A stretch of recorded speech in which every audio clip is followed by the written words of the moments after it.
దేవుని పరిశుద్ధ నామములో మీ అందరికీ నా హృదయపూర్వక వందనాలు. యోహాను రాసినటువంటి ప్రకటన గ్రంథము 2వ అధ్యాయము చదువుకుందాం. ఎఫెసులో ఉన్న సంఘపు దూతకు ఇలాగు రాయుము.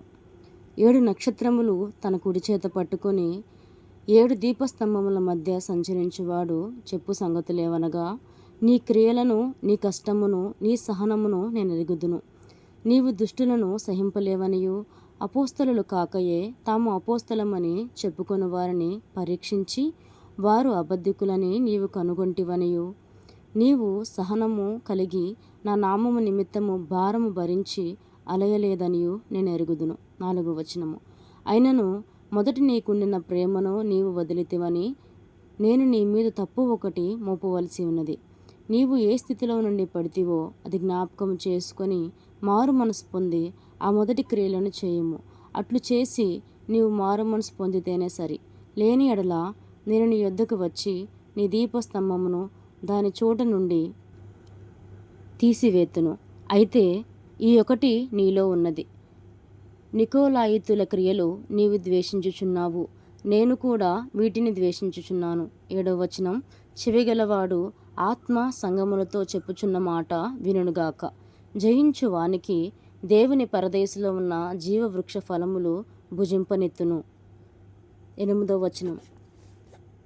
స్ఫుర్ణలో ఉన్న సంఘపు దూతకు ఇలాగు రాయము.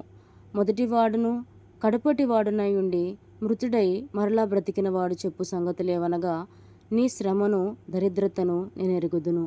అయినను నీవు ధనవంతుడివే. తాము యూదులమని చెప్పుకొనుచు యూదులు కాక సాతాను సమాజపు వారి వలన నీకు కలుగు దూషణ నేను ఎరుగుదును. నీవు పొందబోవు శ్రమలకు భయపడకుము. 10వ వచనం. ఇదిగో, మీరు శోధింపబడకుండునట్లు అపవాది మీలో కొందరిని చెరలో వేయింపబోచున్నాడు. 10 దినములు శ్రమ కలుగును.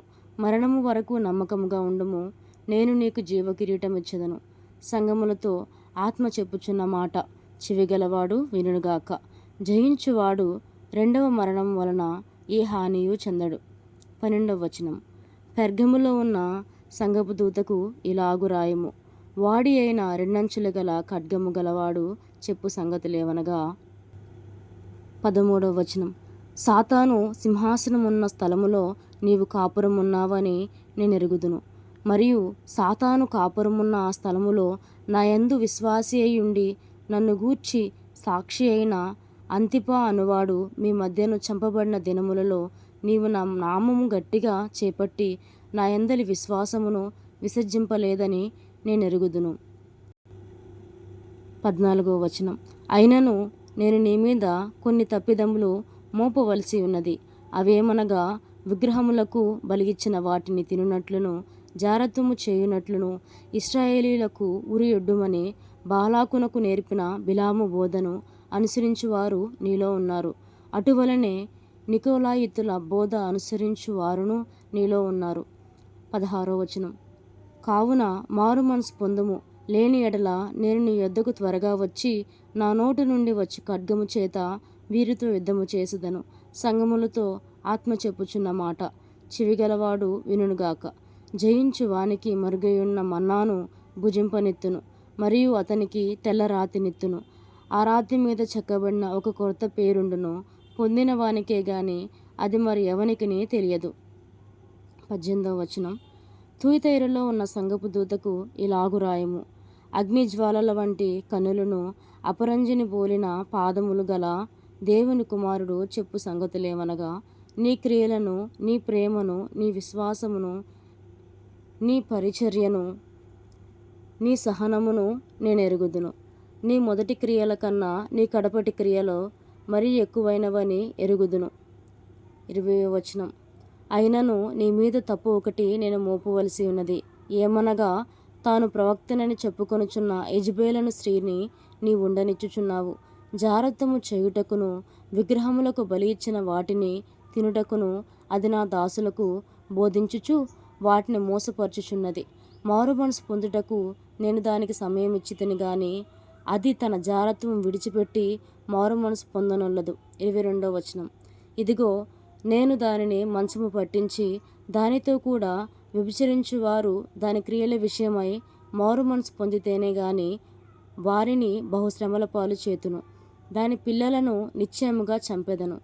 అందువలన అంతరింద్రియములకును హృదయములకును హృదయములను పరీక్షించువాడను నేనే అని సంఘములన్నీ తెలుసుకొనును. మరియు మీలో ప్రతి వానికి వాని వాని క్రియల చొప్పున ప్రతిఫలము ఇచ్చెదను. 24వ వచనం.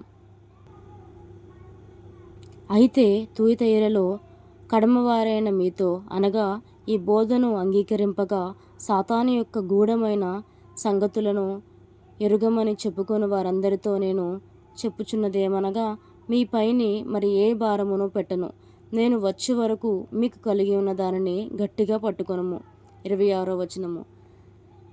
నేను నా తండ్రి వలన అధికారం పొందినట్లు జయించుచు అంతము వరకు నా క్రియలు జాగ్రత్తగా చేయువానికి జనుల మీద అధికారం ఇచ్చెదను. అతడు ఇనుప దండముతో వారిని ఏలును. వారు కుమ్మరివాని పాత్రల వలె పగలగొట్టబడుదురు. 28వ వచనం. మరియు అతనికి వేకువ చుక్కను ఇచ్చెదను.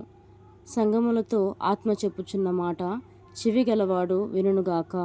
దేవుడిచ్చిన పరిశుద్ధ వాక్యాన్ని దీవించి ఆశీర్వదించునుగాక. ఆమేన్.